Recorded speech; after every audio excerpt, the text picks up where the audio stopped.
है, अल्लाह बंदे की मेहनत और बंदे की कोशिश की कदर करता है, अल्लाह उसको ज़रूर सिला देता है। और अगर इंसान बहुत सारे लोग होते हैं जो ये बात कहते हैं कि अगर हमारे नसीब में हदायत होगी तो हमें मिल जाएगी, तो ऐसी बात नहीं है। गोया ये जुमला बोलकर वो ये कहना चाहते हैं कि अल्लाह का कसूर है, नाउज़ बिल्लाह, अल्लाह ने हमारे नसीब में हदायत नहीं लिखी, तो ऐसी बात नहीं है। अल्लाह ताला कुरान में कहते हैं अगर कोशिश करो लनहदियन्नहुम, हम ज़रूर हदायत देते हैं।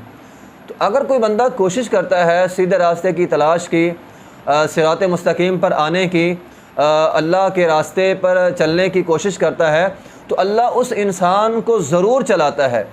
इसी तरह बाज़ औक़ात बहुत सारे लोग ऐसे होते हैं जिन्होंने बहुत सारे गुनाह कर लिए होते हैं और वो ये समझते हैं कि यार सारी ज़िंदगी हमने गुनाह किए हैं, और उनके ज़हनों में ये ख़्याल होता है कि अब पता नहीं हमारे गुनाहों की माफ़ी नहीं होगी, अब हमारी तौबा नहीं होगी। तो ये